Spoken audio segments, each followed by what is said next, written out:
క్రీస్తునందు దేవుని బిడ్డలారా, మన ప్రభువైన యేసు క్రీస్తు వారి శ్రేష్టమైన నామములో మీ అందరికీ నా హృదయపూర్వక వందనాలు తెలియజేస్తున్నాను. ప్రియులారా, బాగున్నారా? దేవుడు మనలను ప్రేమించి మన జీవితంలో మరొక నూతనమైన శ్రేష్టమైన దినాన్ని అనుగ్రహించినందుకు మనము దేవుని స్తుతించవలసిన వారమై ఉన్నాం. నేటి ఉదయకాల సమయంలో దేవుని మాటలను జ్ఞాపకం చేసుకుందామా? పరిశుద్ధ బైబిల్ గ్రంథము నుండి 2వ దినవృత్తాంతముల గ్రంథము 26వ అధ్యాయము 16వ వచనాన్ని చదువుకుందాం. అయితే అతడు స్థిరపడిన తర్వాత అతడు మనసు గర్వించి చెడిపోయెను. ఈ మాట ఎవరిని గురించి ప్రస్తావించబడిందో తెలుసా ప్రియులారా? ఈ అధ్యాయము ప్రారంభములో మనకు కనిపిస్తూ ఉంది. ఉజ్జియా అనే ఒక రాజును గురించి ప్రస్తావించబడింది. ఉజ్జియాను దేవుడు రాజుగా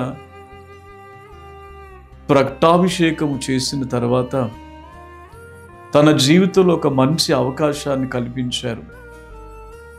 ఉజ్జియా ద్వారా దేవుడు గొప్ప కార్యాలు చేయాలని తలంచినప్పుడు ఉజ్జియా జీవితంలో ప్రారంభ దినాలు మనం చూచినప్పుడు ప్రియులారా, అతని గురించి రాయబడి ఉంది. యెహోవా దృష్టికి యథార్థముగా ప్రవర్తించిన ఉజ్జియా. రెండవదిగా మనం చూస్తున్నాం, అతడు దేవుణ్ణి ఆశ్రయించెను. ప్రియులారా, యెహోవా దృష్టికి యథార్థముగా అతడు దేవుణ్ణి ఆశ్రయించిన విధానాన్ని బట్టి యెహోవాను ఆశ్రయించినంత కాలము అతడు వర్ధిల్లెను అనే మాట ఈ 26వ అధ్యాయములో ప్రియులారా 5వ వచనములో మనం చూస్తూ ఉంటున్నాం.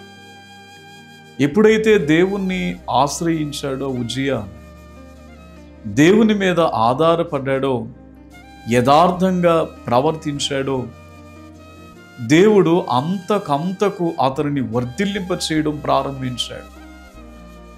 అంత మాత్రమే కాదు ప్రియులారా, ఆ 8వ వచనములో అతని కీర్తి ఐగుప్తు మార్గ ప్రదేశములంతటా కూడా వ్యాప్తి చెందింది. పేరు మారిమోగిపోతా ఉంది, ఉజ్జియా ఉజ్జియా ఉజ్జియా అని. ఈ ఘనత అంతా ఎలా లభించింది ఉజ్జియా జీవితంలో? అతడు దేవుని ఆశ్రయించటం వలన, అతడు దేవుని మీద ఆధారపడటం వల్ల, యథార్థంగా నమ్మకంగా జీవించటం వల్ల దేవుడు ఇంత ఘనత ఇచ్చాడు.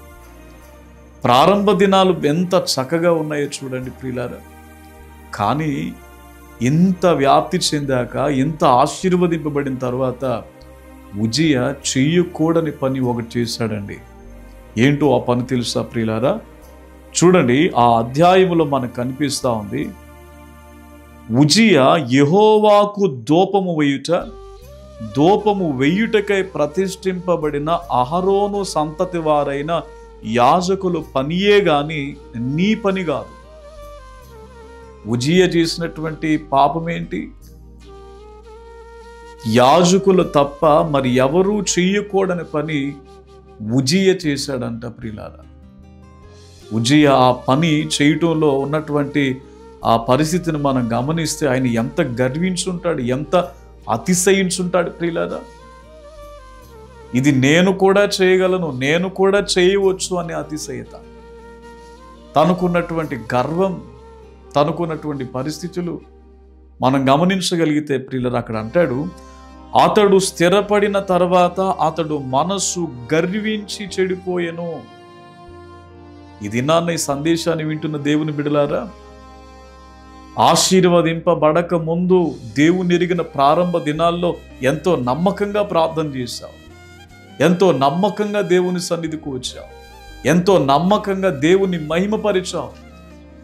అదే యథార్థత, అదే నమ్మకత్వం ఇప్పుడు నీ జీవితంలో లేదేమో. కారణం, నీవు స్థిరపరచబడ్డావు. స్థిరపడిన తర్వాత గర్విస్తా ఉన్నావేమో. నాకు ఇంకా ఏది ఎదురు లేదని చెప్పి, నాకు తిరుగు లేదని చెప్పి గర్విస్తా ఉన్నావేమో, అతిశయపడతా ఉన్నావేమో. జాగ్రత్త, దేవుని వాక్యం సెలవిస్తూ ఉంది.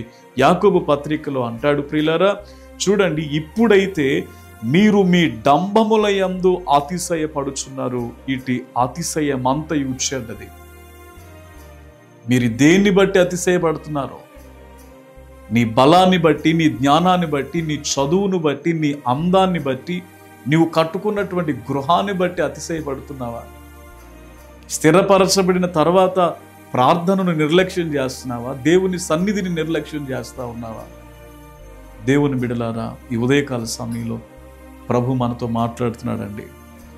ఇంతగా మనల్ని హెచ్చించిన దేవుని విషయంలో మనం అతిశయించాల్సింది మనం ప్రియులారా సంపాదించుకున్న సంపాదన బట్టి కాదు, కానీ మనకున్నటువంటి వాటిని బట్టి కాదు, కానీ అతిశయించువాడు క్రీస్తునందు అతిశయించాలి.